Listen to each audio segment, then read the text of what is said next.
So welcome to the 6th Aims of Athletics address. It's a great day to be a Maroon.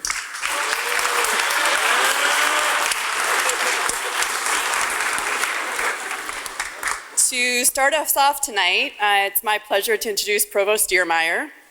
Daniel Diermeier serves as the 13th Provost of the University of Chicago, where he is the David Lee Schilling Distinguished Service Professor at the Harris School of Public Policy and the college. He is a fellow of the American Academy of Arts and Sciences, the Guggenheim Foundation, and the Canadian Institute of Advanced Research. I will also add that Provost Diermeier has another UAA connection with the University of Rochester, where he holds a PhD in political science and a master's degree. I also understand, being from Germany, he is a devout Die Mannschaft fan, the German national soccer or football team. Please welcome Provost Diermeier.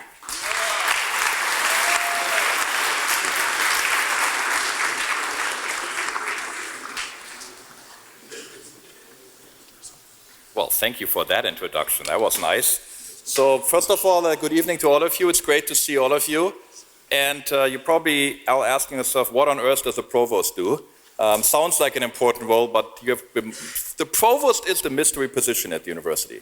So everybody knows the dean, and especially if you're an undergraduate here at the college, you know Dean Boyer, and everybody knows the president, but the provost, nobody knows what I do. So my role is, I oversee everything academic, so all the deans report up to me, and I'm also responsible for the university's budget. So another way to think about my role, it's like where lofty goals mean fiscal reality. That's where I work.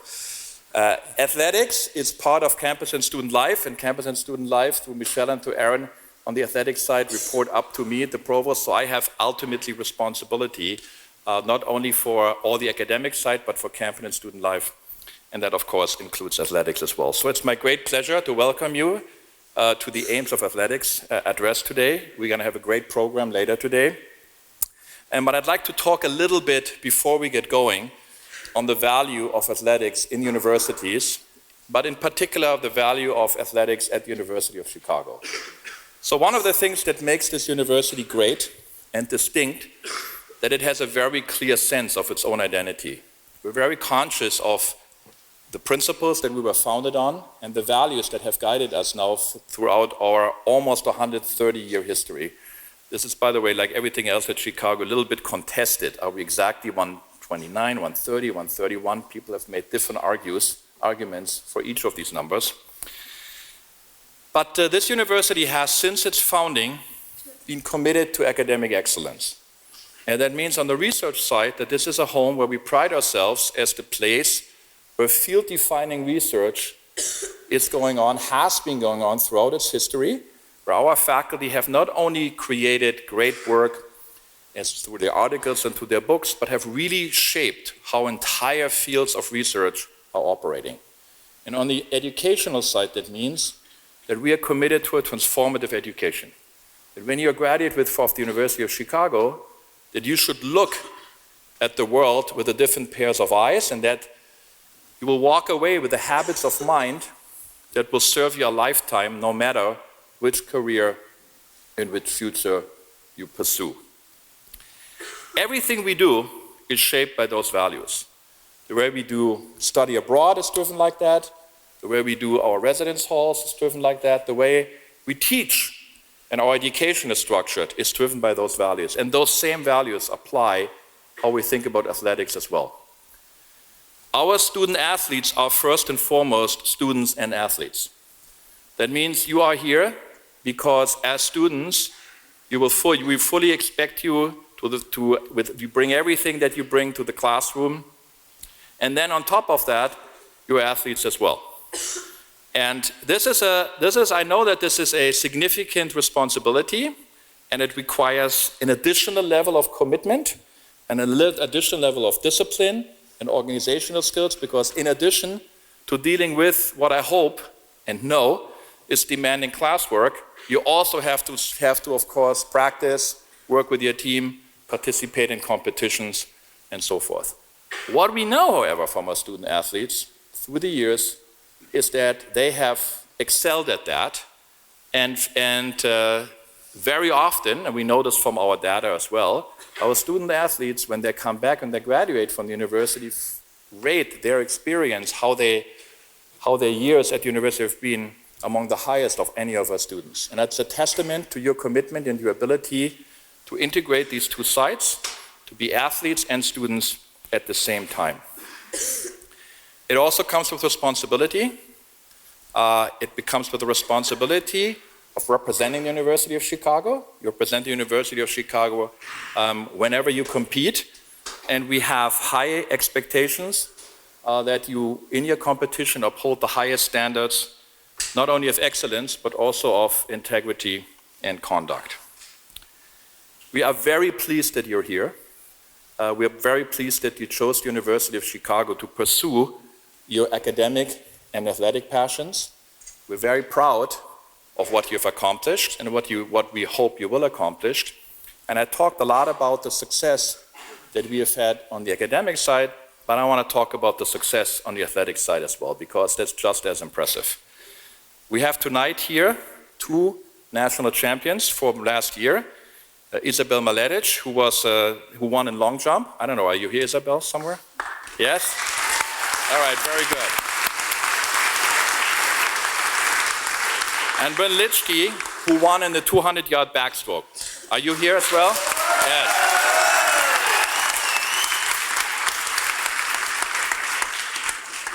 The university has been ranked 9th in the Directors' Cup, which is the overall competition of over 450 NCAA Division III schools, which is a really magnificent accomplishment. We've had, throughout our history, 22 NCAA national champions and 3 national players since 1989.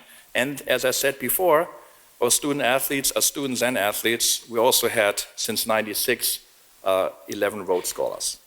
So that gives you just a sense of what your accomplishments are and how we think about student athletics at the University of Chicago.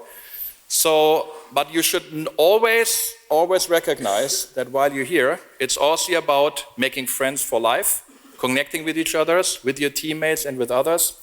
And some people still call us the place where fun comes to die. I know that's wrong. The way we think about it's just the right amount of fun. Thank you very much.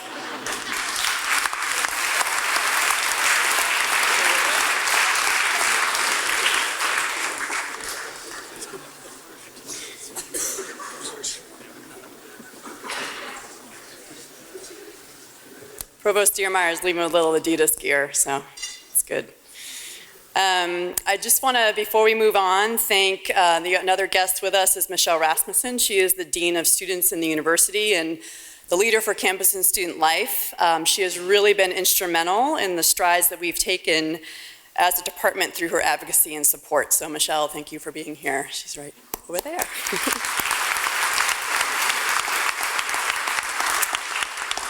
I just have a few comments to make before we have the core part of our program.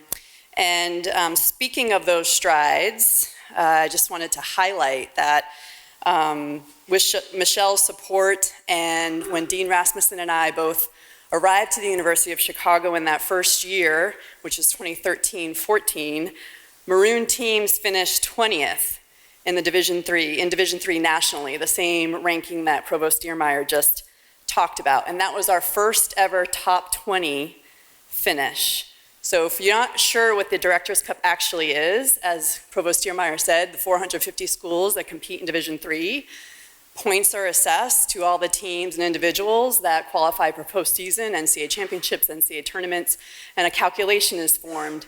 And just 6 years later, we are, as Provost Diermeier said, one of the strongest Division III programs in the country, ranked 9th last year based on your individual and team performances. Our highest ranking ever and our first in the top 10 in just 6 years, from 20 to 9. Pretty cool. Congratulations.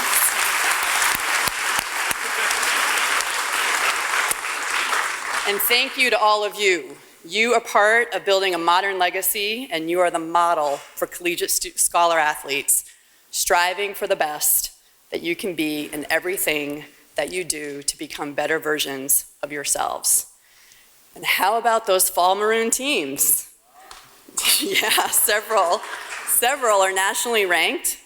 We're undefeated in early conference play. Women's tennis swept all titles in their ITA regional championship. We have so much to be proud of already.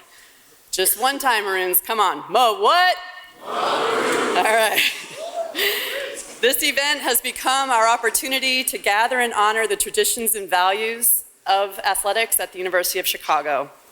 You share connection with the Maroons who came before you. You will forever be part of something greater than yourselves, your teams, this university, and our Maroon community. There are two pillars that we give credit for fortifying our foundation. Amos Alonzo Stagg, a legendary figure in college football, an athletic director for 40 years. Our philosophy and value system still align with his wise words: winning isn't worthwhile unless one has something finer and nobler behind it.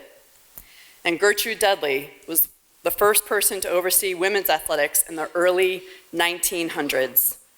Her belief that athletics develop selflessness, honor, fairness, courage, and a sense of responsibility are attributes that we aspire for you to learn as part of your experience today. There's one more Maroon leader I want to recognize tonight, and whom I know was very proud of you. Mary Jean Mulvaney embodied the values and educational philosophy of Stagg and Dudley and led UChicago athletics to its modern form, developing varsity teams for women, being a voice and presence nationally in Division III, and advocating for the creation of the UAA, our core conference. Mary Jean was an absolute pioneer, being one of the first women to be hired as the director of athletics for both men's and women's teams back in 1976.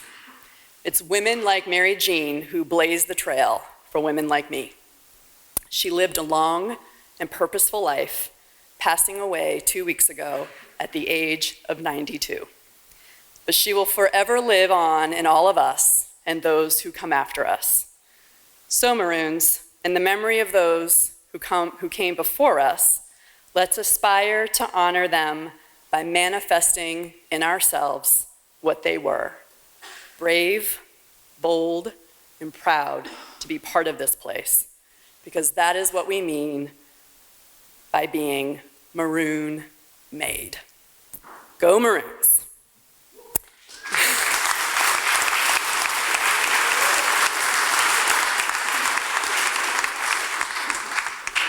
It's now time for the keynote segment for the Aims of Athletics. So to begin, please welcome Madison Pearson and Scott Wu to introduce our two guests.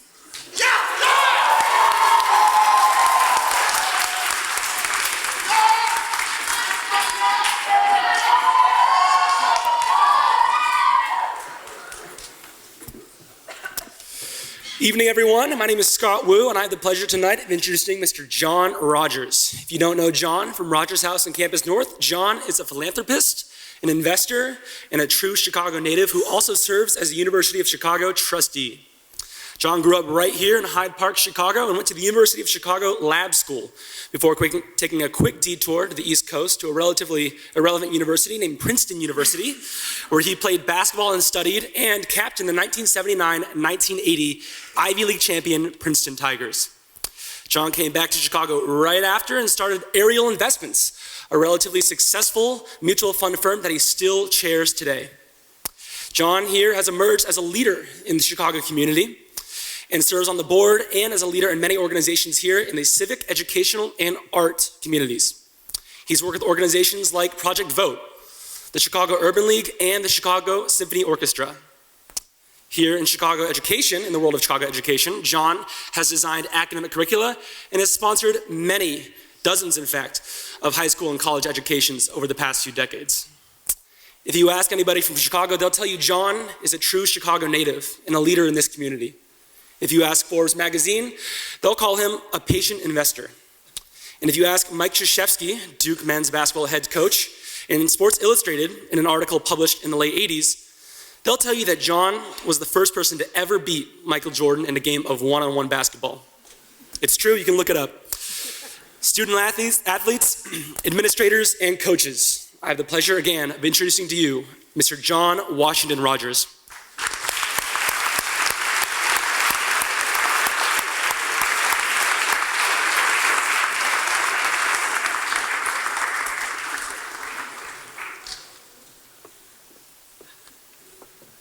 Hello, everyone. It is my pleasure this evening to introduce to you our esteemed guest, Arne Duncan. While I can't fit all of Mr. Duncan's accomplishments into one introduction, please allow me to highlight just a few of many. With roots in Hyde Park, Mr. Duncan attended the University of Chicago Lab Schools, later matriculating into Harvard University. At Harvard, he co-captained the varsity basketball team and was named a first-team academic All-American before playing professional basketball overseas. Mr. Duncan previously served as the superintendent of Chicago Public Schools from 2001 until 2009. Mr. Duncan then served as the United States Secretary of Education under President Barack Obama from 2009 until 2015. Now, Mr. Duncan is currently a managing partner for the Emerson Collective, a social impact organization, and leading Chicago CRED, CRED standing for Creating Real Economic Destiny, with the singular purpose of achieving a transformative reduction of gun violence in Chicago. Everyone, please join me in giving a warm welcome to our speaker, Arne Duncan.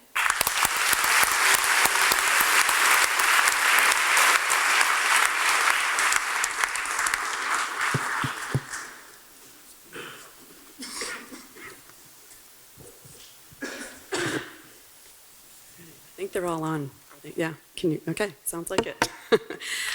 Before we get started, want you all to know if you want to be thinking a little bit or if the questions that I ask aren't hitting on things that you would like to know, we will save some time at the end for you to ask questions, which is why we have some of the mics set up in the room, okay? So just wanted to let you know that. That was something both John and Arne wanted to make sure we save time for, so that was generous of them. So to get us going, I think as was mentioned in the introductions, both of you grew up in Hyde Park. From what I hear, very different maybe then than it is today.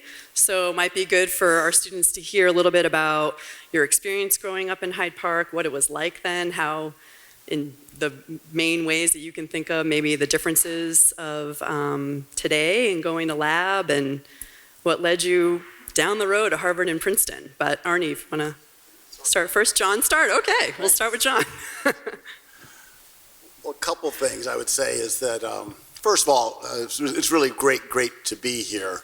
I love the University of Chicago, and as much as I love Princeton and Princeton basketball, my heart is really here in Hyde Park. And so I've been so honored to be a trustee all these years and to be involved with the university and the lab schools and all the great work that all of you guys are doing.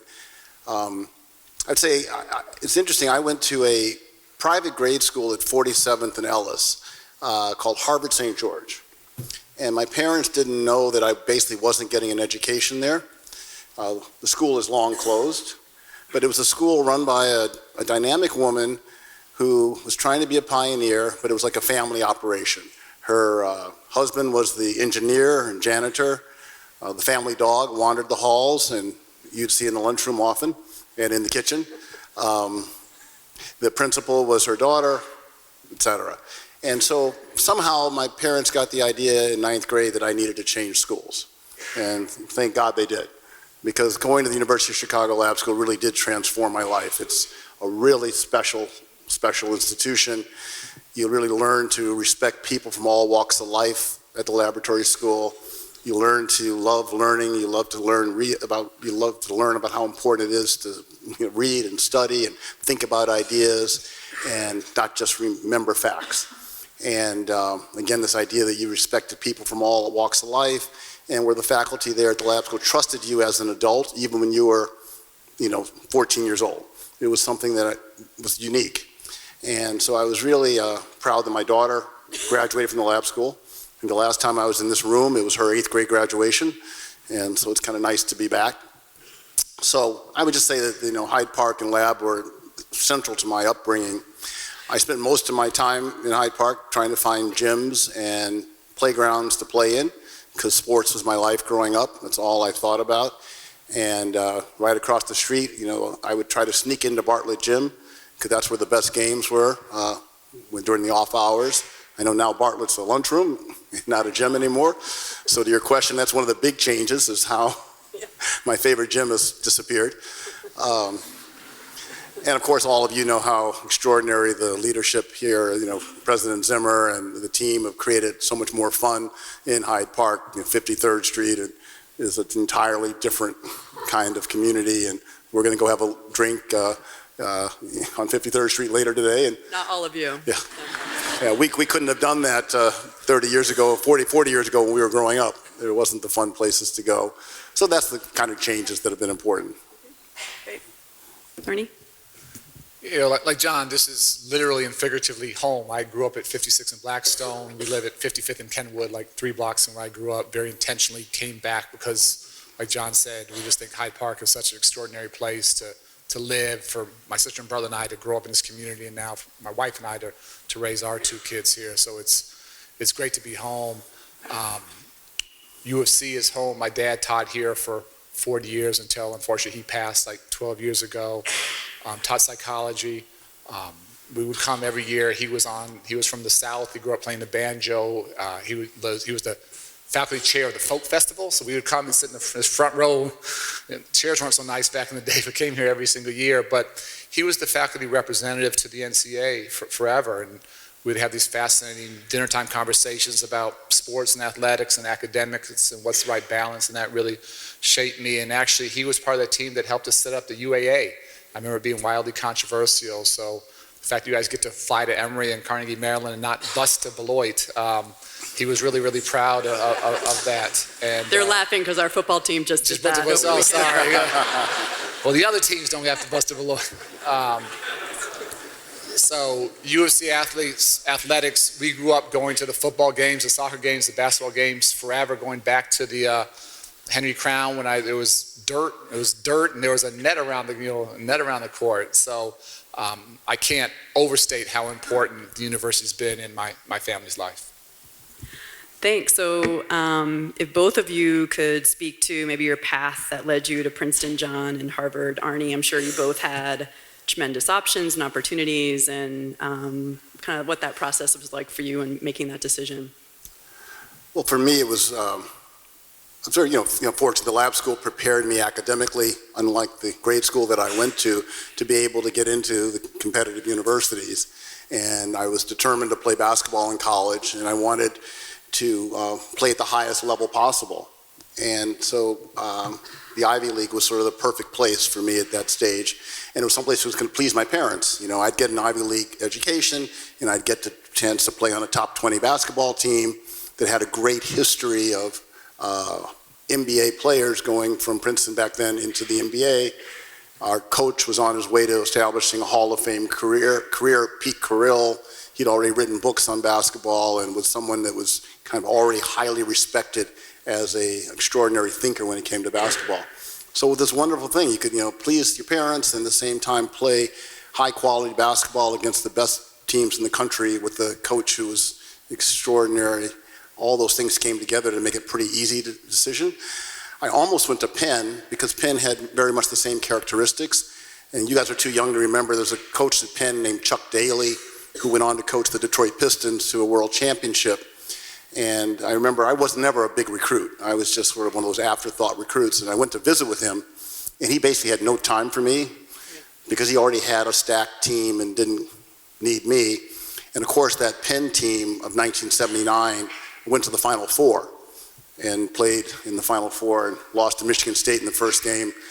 Many people remember, it was Larry Bird versus Magic Johnson in that Final Four, but Penn and DePaul were also there. So sometimes I do think about what would have happened if I had gone to Penn. Would I have gotten cut, or would I have played on the Final Four team? But that's what inspired me to go to Princeton, was this idea of being able to play basketball and keep the family happy. Yeah, I think it's always really important to be honest. And yes, John did beat Michael Jordan, but neither one of us was five-star recruits by any stretch. And to be very, very clear, John worked hard to get Coach Carrill, a Hall of Fame coach, to recruit me to go to Princeton. I went and visited, and Coach Carrill was very clear saying, if you want to play college basketball, don't come here. and went to Harvard and was not a big recruit, and actually I got cut my freshman year. I did not make the team. I played JV.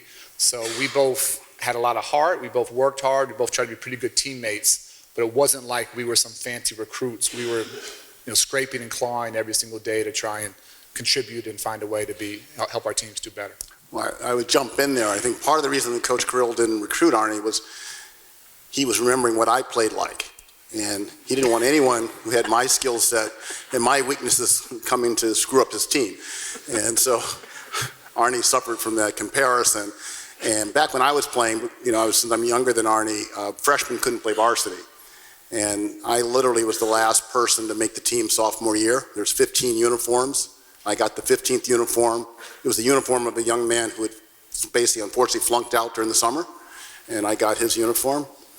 And once I made the team, and I was thrilled to make the team, about 4 days later, Coach CRED would go down the line and talk about each player. And he came to me and he said, "Johnny Rodgers, you're not a basketball player. You have no idea what you're doing. You're legally blind and I can't teach vision. But stay around a few days more. You play so hard, I don't want to cut you." So you can imagine for the next couple of weeks, I just kept going there expecting to be cut, have my heart broken, and to be leaving Princeton to find another place to play. But fortunately, he kept me around. And so unfortunately, Arne had to suffer because of that. And now, I actually say, whenever Coach CRED knows about Arne's great success and his great career at Harvard, he always tells me, "I made such a mistake with that Arne Duncan. It was all my fault and the assistant coach's fault. And I should have fired the assistant coach for telling me not to recruit Arne." So if you picked up on a theme, coaches back in their day were brutally honest. You got very direct feedback, many times public feedback. And I know Coach CRED from my Princeton days, and we'll get into him a little bit more later. And I also wanted to highlight from Arne's comments that his dad not only was a teacher here, as he said, Starkey Duncan, but a beloved professor and a beloved advocate for athletics and nationally known for his work in athletics. And so just didn't want to miss that point that they both have tremendous connection to this university through their parents and certainly for Arne. Since you've alluded to it, it just might be interesting for them to hear that you were friends back even in that time of John trying to recruit even Arne to Princeton. So if you want to give them a little backstory on how you met and your friendship and how that came together. Yeah, it's a fascinating story. Lab schools that we both went to was a K-12 school, which is unusual. Basketball was sort of our lives. John is 6 years older, so John was the star of the team, was a senior when I was in 6th grade. And he was my Michael Jordan before there was a Michael Jordan. He and a couple of the other guys, I think I sort of forced myself under their wing. And they just, sort of the big brother I never had. And so I grew up going to all their games and watching them. I would sneak on the bus sometimes on a road trip to go watch them play. And he was my friend, he was my mentor, he was my role model. That's now 40 years ago. It's sort of crazy. And 50 years ago, right?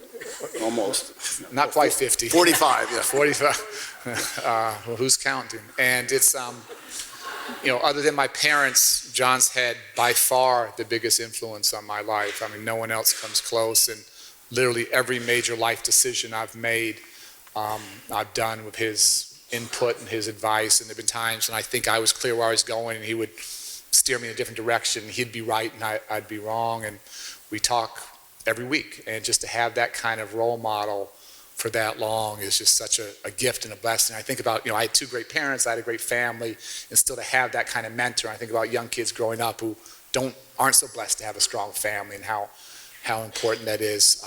Last thing I'll say is that I was playing in Australia and loved it and met my wife there, and it's a great life, and they give you a house and a car and they pay you well to play basketball. And John at that point was still really young, but his business, Ariel Capital, was starting to do well. So he, rather than buying a house or a boat or a fancy car, wanted to set up a foundation to help out. And he offered me and my sister the chance to come do that. And this is sort of crazy how life is, but absent that offer, I wanted to come back and help out, but didn't sort of know how to do it. Absent that offer, I honestly think I would still be living in Australia. My life would totally have been different. I would have kept playing forever. I would have eventually coached. And I wanted to come home and help, but I needed a path, a vehicle. And without that, my life may have been really interesting, but would have been wildly, wildly, wildly different. So just so thankful to have that life-changing chance. I would add to that, as I always knew, you could tell Arne was this extraordinary person, even when he was whatever age that was, 12 years old or so.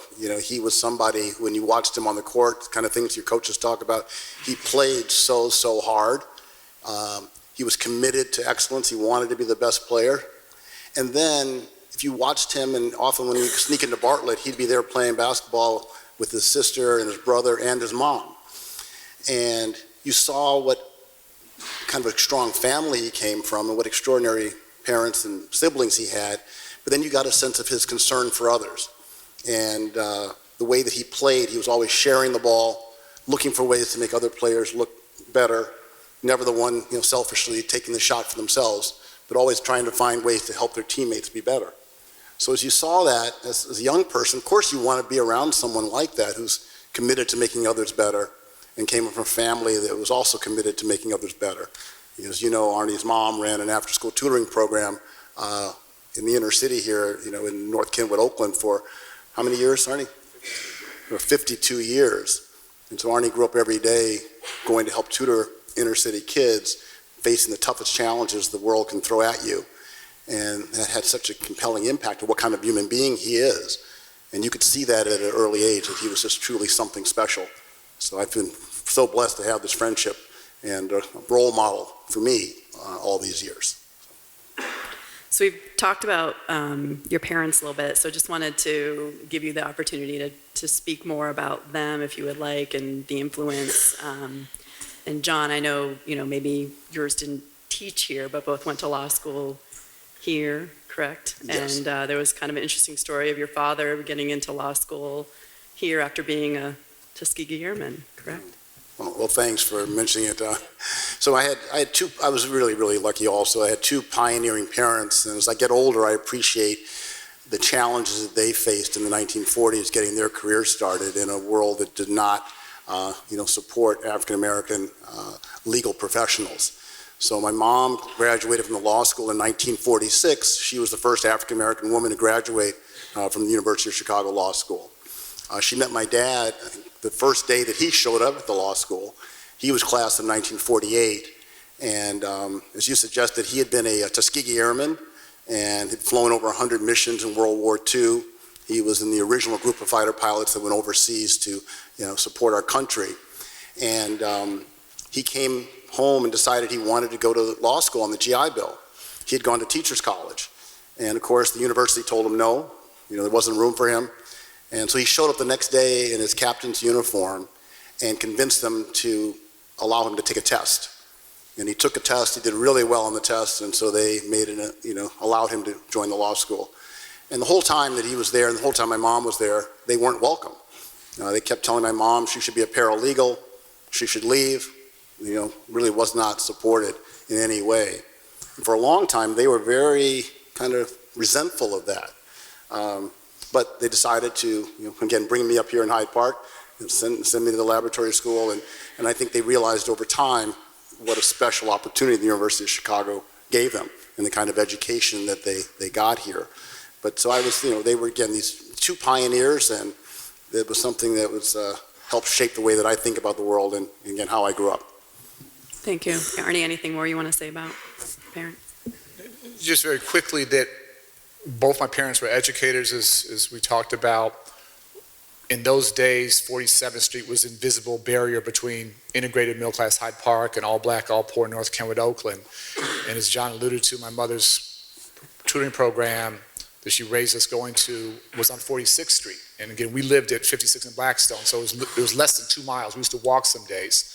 But for me, seeing the disparity between what my friends during the day at the lab school had in terms of opportunity and what my friends in the afternoon had, who were as smart, as talented, as hardworking, as resilient, as committed, that wild disparity of like 12 blocks, that's been the driving force in my life of how do we close that opportunity gap and just how unfair it fundamentally is.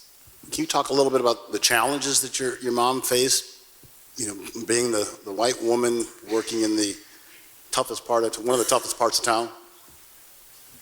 Yeah, going back to the 60s, it was an interesting time. And I'll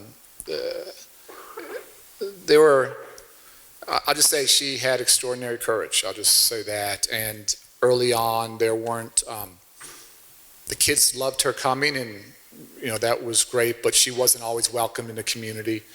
And there were times when, her life was threatened, and we would sort of go home and talk about, you didn't know as a kid, it was sort of an odd conversation of, whether we go back the next day. And I remember her saying that, well, if you act like you're scared, if you show you're scared, they'll just, you can never come back. They'll run you out. And we would just show up, her and her, 3 little white kids, and she was there 50 years later. And it was interesting over time how that changed, and over time when there were threats towards her, the community would handle those. And just to see that change over time was pretty remarkable. One funny story, I remember one time coming home on 47th Street, a drunk driver hit us, jumped out, started yelling and screaming, and at that point there was a Baby O's Lounge. And all of a sudden these guys come pouring out of Baby O's Lounge. And this guy looks around crazy and takes off. But I wonder when he was thinking, like, how is that possible? But she had earned that respect over the time. I'm sorry to go on too long about this, but that fearlessness is in the way that Arne conducts his life. And so growing up, you could be around driving through Chicago in some of the toughest neighborhoods, and you'd see a pickup game going on somewhere. Arne would be the one white guy there in the sea of black players, and he had all the respect of those players. And later on, years later, I went to watch him play. I was getting too old to play, and I went to watch him play in a 40 and older league, I think it was, on the west side of Chicago. Again, typically he's the only white guy in the gym, literally. And a fight broke out. And as Arne typically does, he went in to sort of calm things down, get the fight settled down. And some crazy person punched Arne. And the exact same thing happened. The whole place came to Arne's defense. All these black players, they were incredulous that this other crazy guy had punched him. And they took him downstairs somewhere, and we gather he was punished dramatically for what he did to Arne. And there was calls that evening about what else they should be doing to someone who had disrespected Arne in the way that he had. And that's just, a one-of-a-kind kind of story. It tells you the kind of values and the kind of ways that Arne and his family have conducted themselves here in our city. So I'll jump in and let you all know that John was instrumental in bringing me here. So really, he's in charge. He's just going to take over whenever he wants to as part of this. Oh, no, I'm happy that you are. You have every right to do so. We'll just keep you talking since you brought up Coach Carrill. And for those of you who don't know who this is, definitely worth looking him up. He's definitely a legendary coach. You may have seen maybe images of when Princeton beat UCLA in the NCAA tournament. It was pretty massive. It was Coach Carrill's last season coaching, I believe. Yeah, he retired after that. And he's still kicking around Princeton. So he's definitely a character. And John has described him, or has talked of Coach Carrill as being his best teacher while he was at Princeton. So I just wanted to give you the chance to maybe talk about your experience with Coach Carrill and what you mean by he was your best teacher. Well, thanks. I've had a chance to tell him that, in large audiences like this, and to tell him that he by far was the best teacher I ever had, and the lessons and values that he taught me transformed my life. And there were just extraordinary things that he taught that were very, very, very important. After he was at Princeton for 29 years and then spent roughly 15 years with the Sacramento Kings as an assistant coach, working for one of his former players, Jeff Petrie, who was the president of the Kings. And you guys are probably still too young to remember, but he was sort of the architect of the Sacramento offense when they were really good, with Chris Webber and Peja Stojakovic and all those players that they almost won a world championship one year. And I guess I would say there's three things. You guys all learned this from your coaches and know how important coaches are to your lives. But the first thing I mentioned in terms of Arne was that he pounded home that to be successful as a team, you had to think about your teammates first. And he had a way of showing you on the court why setting the right screen or making the right pass or making the right cut, things you were doing for the team, ultimately, of course, helped the team win, but also maybe opened up a shot for yourself. And if you were thinking about others first, good things came to you and the team. And he was brutal. If he thought you were selfish, he would tell you. And if you were really selfish, he would tell you how much he hated you, how much he hated your parents, your girlfriend, and in very colorful language that was pretty remarkable.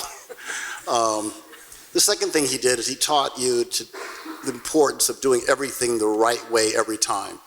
And it's funny, I was at Princeton basketball practice last Friday, and Mitch Henderson, the head coach at Princeton, played on that UCLA team for Coach Carrill, and he was talking about the same things, about how executing on every possession that you have the ball, on defense or on offense, concentrating on every possession.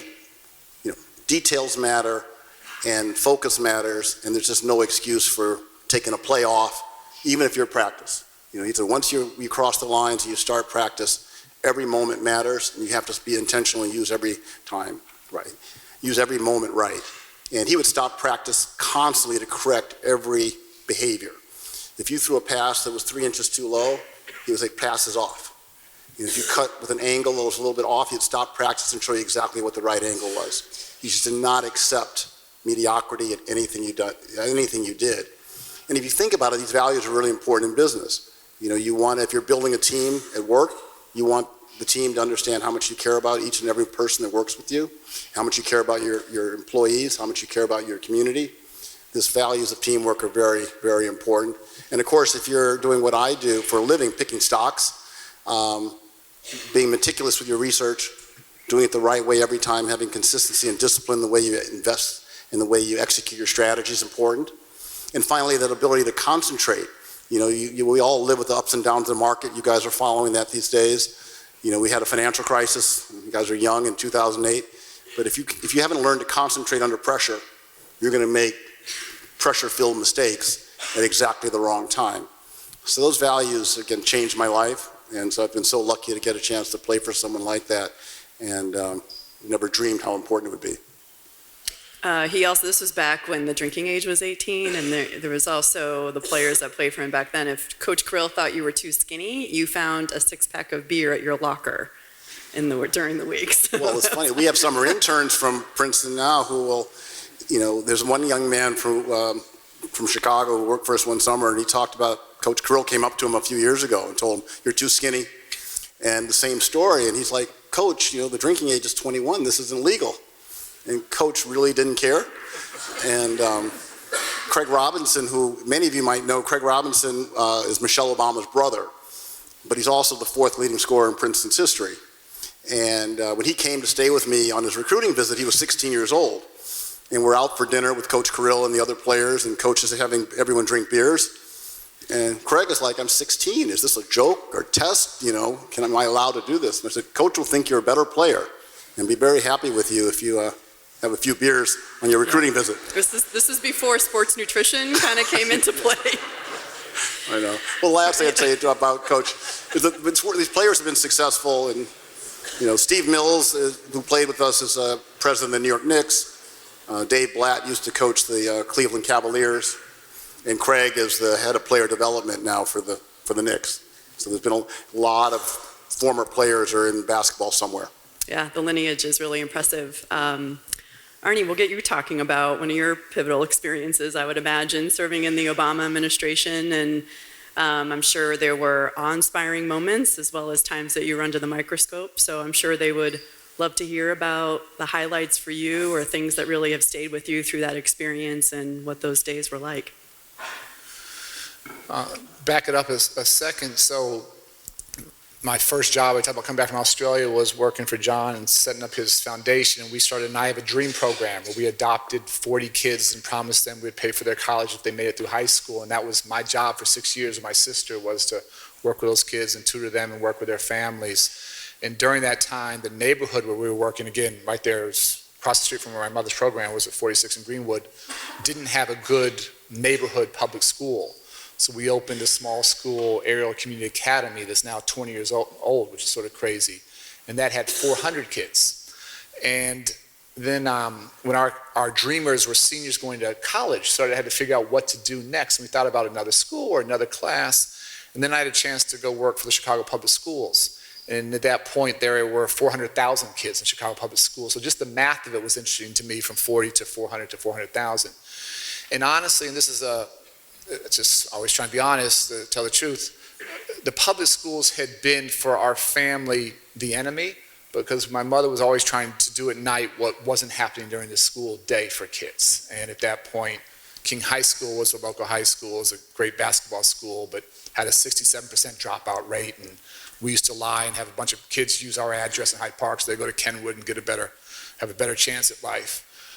So that was an amazing chance, and I wanted to, I led the Chicago Public Schools for 7.5 years, wanted to do 10 years because there's so much turnover in education, you just need some stability, and we were getting better, but you're a lot smarter year 6 and year 7 than you are in year 1 or 2.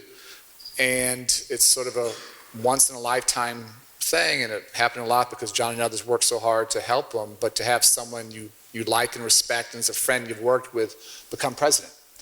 And didn't want to leave Chicago, our kids were young at that point, 4 and 6, but to have a chance to serve the first African American president, to be part of that cabinet, it's crazy. It's you sort of show up to some of the cabinet meetings and just be waiting for Secret Service to kick you out, like you don't, go back home to Chicago. You don't quite feel like you belong. But it was, I'll say, a lot of friends I wouldn't have moved to DC for, but he was so passionate, so committed, and so willing to take on risk. And John talked about Michelle and Craig, came from an amazing family, but they were both first-generation college goers. Neither parent had gone to college. Barack had lots of challenges growing up in Hawaii. He talks about how forgiving Hawaii was, and he could make lots of mistakes and do some things out of anger that, had he grown up in the south side of Chicago, there's no chance that his trajectory is what it is. So they both intuitively got how important this was. So to have the chance to work with them and for them and do some really hard things that we thought would improve early childhood education and K-12 and get high school graduation rates to all-time highs and do a lot around college access and affordability and Pell Grants, absolutely just a crazy dream come true. I want to get your thoughts, and then we'll let the students ask some questions. But Arne, given your work, so Arne chaired what's called the Knight Commission. So for those of you who aren't familiar, the Knight Commission was formed to promote reforms and support and strengthen the educational mission of college sports. And there's obviously a lot of controversy, a lot of things happening today in college athletics, between debate around paying college athletes, particularly at high revenue generating schools, and recently California signing basically into law starting in 2023 for athletes to be able to profit off of their name, image, and likeness. So just wanted them to hear your thoughts on those developments and from your work with the commission. Yeah, well, I'll speak as an individual, not as the co-chair of the commission, and again, be maybe a little bit more candid. But college athletics, I think college athletics works extraordinarily well for probably 93-95% of schools. And I'm just a huge proponent in the D3 model of student first and athlete second. That's how we were all raised. But I am really, I don't even think it's controversial. I'm really troubled that at the highest levels, you see coaches making, $8, $10, $12 million a year. You see players who are generating huge amounts of revenue for their university and don't have any chance to participate in that. I grew up with a lot of players here in Chicago who are much better than me, one of whom won a national championship for his university, didn't quite make the pros, came back home and had very, very tough lives because they didn't have a piece of paper, they didn't have a degree, they were used by their universities and kicked back here. So that's something I've never, ever forgotten. To say that you don't have access to your name or image or likeness, that your name's on the jersey and somehow you don't have access to some of those revenues, that doesn't make sense. And I think you can't talk about all this about talking about race. And this is primarily, basketball and football, and generally not always student athletes of color, generally not always, white ADs and white coaches, and the amount of money they're making due to the labor of others isn't fair and isn't right. And not to go on too long, but then you also see, coaches who run programs literally into the ground, all kinds of infractions to win. There's no penalty there. They get promoted, they get the next big job and the next big job. And I'll be very specific. If you look, again, we're a little basketball biased, I apologize for that, but if you look at arguably the premier basketball college in the country, University of Kentucky, that is led by a coach who ran the University of Massachusetts into the ground, who had huge scandals at the University of Memphis, but he won games. And he climbed the ladder. And that's the message to coaches, that if you want to be successful, if you want to shoot contracts, if you want that $8, $10, $12 million salary, that's what you do. And so it is, I think, fundamentally unfair, and some better distribution of resources, but never devaluing that college degree. Like, the most important thing that will pay you the dividends forever, that you guys all know intuitively, is to get that college diploma. It's the student athletes who aren't students, who are just athletes, who are generating revenue and then go back home with nothing to show for it. I don't think that's right. I do think the model of schools like the University of Chicago, Ivy League, I think it's the best model. And you don't have that kind of issue here that you have with Kentucky and what Arne talked about. And so I have so much respect for the kind of student athletes we have here than what's happened in these large institutions. Not to keep pushing, but it really for me is a Power 5 issue. And so again, for 93, 95%, D3, D2, low-level Division I, mid-Division I, I think the model works extremely well. And I always think student athletes, for me, is the greatest leadership training program for the country other than the military. And part of the reason I'm so hopeful is I think you guys are all going to be amazing leaders, in part because you've been part of teams and know what it means to be a good teammate. So the system is not broken. It's broken for a small percent of schools. And I would love to see the NCAA just cut them loose, let them go be pro or semi-pro and do whatever. And they had that opportunity a couple years ago and didn't quite have the courage to make that tough call. And let them create a new whatever, call their bluff, and see what happens. Yeah, thank you. We really have a divide in college athletics right now between the true educational model of college athletics and the revenue generation model of college athletics. So it's not all the same for everybody. All right, so don't be shy. We have a microphone in the middle here of that aisle. There's also a microphone on that side. You'll kind of be in the dark, but it's over there on that side if it's easier for you to get to. So does anyone have a question? I can keep going if you don't. Come on, there's got to be something out there. There's a woman there. Oh, is there someone over there? Over there. To the right, Erin. Oh.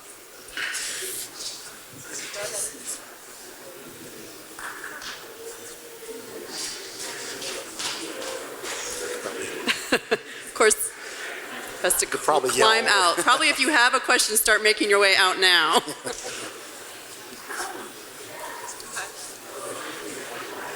So my question is, as former student athletes, what is one piece of advice that you wish you got in college when you were playing?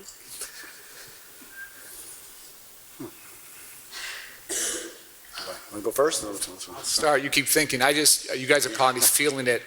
These years just fly by. It's a blink of an eye, and you guys are going to be gone. And hopefully, you'll go on to have great careers and interesting lives and do things. But there's just something so special about the camaraderie of being on these teams. And so, just soaking it up. It doesn't last forever. 4 years are gone in a blink of an eye. Enjoying it, working as hard as you can, trying to get every piece of it out of it that you can, contribute as much as you can. But this is most of you won't be fortunate to play professionally in whatever, and this is a culminating huge part of your life, and just to value it, to soak it up every single day and make the most out of it. I would think, is following up on that, my best friends in life are people that I went to the lab school with, and I have this extraordinary group of friends. I wish that Coach Creel had sort of inspired us to stay in touch with each other more as players, because as you go to war every day in practice, you build so much respect for each other because of how hard you're working and the difference you're making and being a part of a team. And then we all splintered. Some people went off to law school, business school, different places. And unlike here, we came back to Hyde Park, a lot of us. And so our lab school found each other. I think I wish I could have been pushed to stay closer contact with my teammates. As I've gotten older, I've been working harder at that, but I wish I had been told that when I was 20, 21, 22 years old, to really work at keeping those relationships, because they're all over the country, all over the world, and it would have been nice to have stayed in touch with more of them.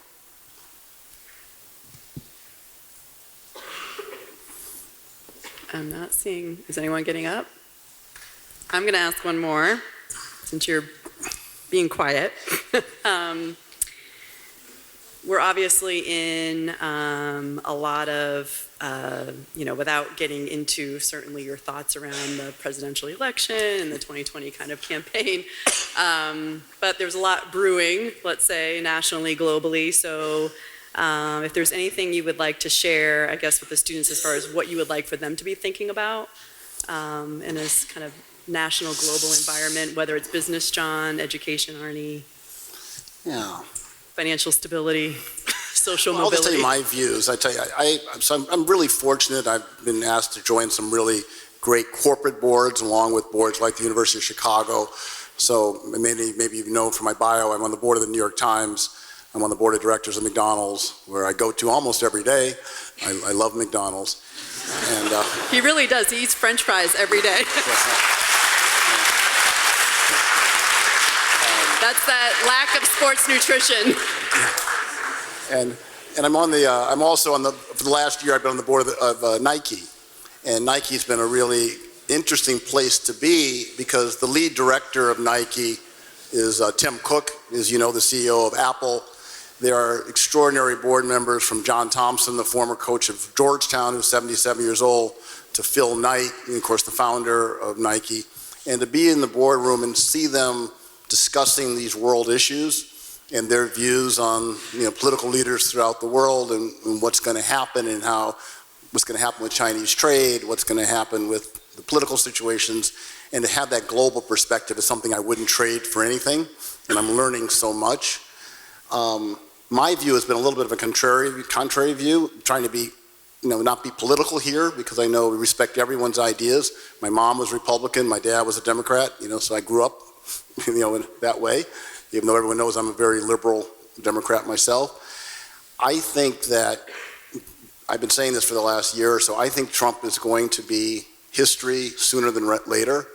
I think that, as they peel back the onion more and do more research and more, they get all the data and all the information that they need, they're going to find more and more problems for him. And I do think that ultimately that means that we'll have a President Pence. And so I've been having our analysts do all their homework under the guise that we'll have a President Pence, and how will he handle all the different regulatory matters and trade matters and global issues, racial issues, all the things we're facing in our country. I want us to understand and analyze that world under President Pence. And I know that's sort of, again, the contrary view, because everyone thinks there's not enough Republicans to vote. But as you know, at this stage, when Nixon was president, most of the Republicans were not going to impeach Richard Nixon. But as more data came out, more information came out, the tapes came out, people quickly switched and made it clear that he had to resign. So that's kind of my perspective. Yeah, I hope John's right. I'm not quite as confident. He's always smarter than I am. And again, to be clear, we respect everyone's views, but we happen to be here, and so I'll just give my view that I think this is the most consequential election of our lifetime. And I just desperately hope that you guys are active, that you guys are engaged, and happy to debate all kinds of education policy and economic policy and all that kind of stuff. But in my view, this is actually, we're fighting for our democracy. This is so much bigger than any individual issue. And I have never seen an assault on our democracy like I see now. And when you say the press is the enemy of the people, when you want to become the only source of truth, I grew up thinking democracy was rock solid, and I'm actually very, very worried about the preservation of our democracy and things that I've taken as a given all my life. I don't take as a given anymore. And so I am worried for our country, I'm worried for our kids, I'm worried for lots of things, and I hate that we're in this situation. And I know often young people don't vote or think it doesn't matter or think it's, this stuff isn't relevant to us. And I would just beg you, urge you to be active, to be engaged, to participate, because it's not a given those rights are going to continue to exist going forward. I just add to sort of tie it to the university, as you know, I think all of you know there's a disproportionate amount of the leaders in the President Obama's cabinet were people that came from Hyde Park, people like Alston Goolsbee, leaders like Valerie Jarrett, senior advisor to the president. President Obama was a lab school parent when he moved to Washington. And so this idea of, taking ideas seriously, Arne always talks about how hard the president worked. He read all of his briefing books. He stayed up late at night to come and be prepared to lead our country. And we know that's not what we're getting today. Someone was watching television, not studying and reading, which is antithetical to everything the university stands for. And so when you talk to leaders from here who are in the White House, they're just getting incredulous with the kind of approach to governance that's there. And like Arne, are terrified of what it means. And maybe that's why I'm so optimistic this can't last. The rationality will come back and people will come on board. Okay, thank you. Does anyone have one last real quick question you want to throw out there? Is that someone getting up to come? Okay.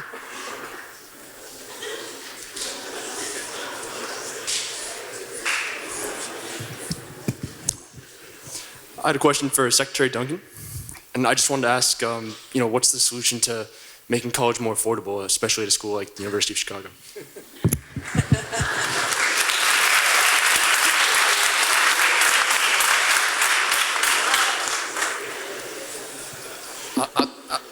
It's a simple question with not a simple answer. Not quite a fast one. Well, obviously you have public, you have private, USC happens to be private, but let me just take this back to my previous statement, and I will do that for a reason, that you guys probably come from 45 states, maybe 50 states. You guys come from, all over the country. I would urge all of you to look at your home states and look over the last 10 or 15 years, which state budget line item has gone up faster, incarceration or higher education.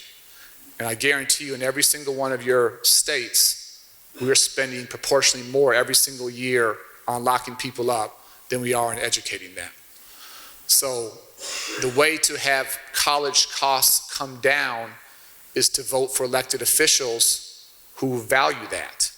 And budgets aren't just things on paper, budgets reflect our values. And somehow as a country, we're happy to lock people up at $60,000, $65,000 a year and never debate that. But making college a little bit more affordable, or more access to pre-K, or paying teachers a little bit better, somehow those are huge, very vigorous debates. And I want to be really clear on this point. For me, it's not a Democratic issue or Republican or liberal or conservative. Having a great educational system, that's the best offense our country can have. Our best defense is a strong military. Our best offense is having the best educated populace in the world. And the final thing I'll say is I don't blame politicians. I blame us as voters, because none of us go to the voting booth based upon what this elected official, mayor, governor, congressman, senator, president, what they're going to do to make college more affordable and to have better educational outcomes. If you look at 2018 midterms, 6% of voters voted in education. So every politician loves photo ops, they love visiting classrooms, they love patting little kids on the head, they love reading stories, but we don't hold any politicians accountable for increasing academic achievement or making college more affordable. So until we start to vote on these issues and vote in people who will invest in education and vote out those that don't, we're going to continue to have universities be too expensive. We're going to continue to undereducate far too many kids, and we're going to continue to not provide pre-K, which I think is the best investment we as a nation could do. John, I look like you had something to add. I was just going to add that when I know that Arne's being his typical humble self, he was committed to working to make sure he could keep costs as low as possible and to make sure students were not leaving with too much student debt. And I can't tell you how much pressure he put on all the different governmental bodies that he was influencing, as well as the president directly, to make that a priority, because we wanted young people to be able to come out of whether it's a private college or a public college without the kind of sometimes the student debt that many private colleges leave their students with. And I know we're fortunate here at the University of Chicago to have such an extraordinary endowment, and we can sometimes obviously work hard to make it more affordable. But at the same time, I understand that it's really, really important to have the kind of leadership, political leadership that Arne represented, both from whether it's an elected official or someone that's in an appointed position. That Secretary of Education has the enormous influence through the bully pulpit to try to make sure that students are leaving with the best opportunities to be successful in life. Because getting a great education is important, but success after you leave here is extremely, obviously, the most important point. And if you leave, if people leave without the kind of balance sheet they'd like to, it makes it more difficult to be successful. But again, that's more of a broader conversation about public and private institutions throughout the United States. Well, this has been amazing, so much fun for me. Thank you for joining our Aims of Athletics address for this year. And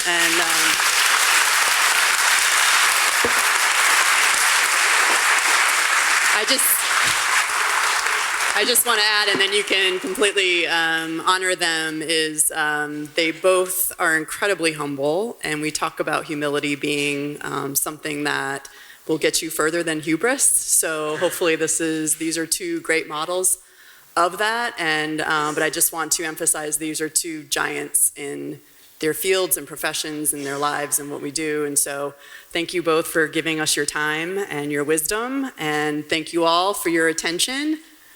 Go ahead, you can. Thank you for being here.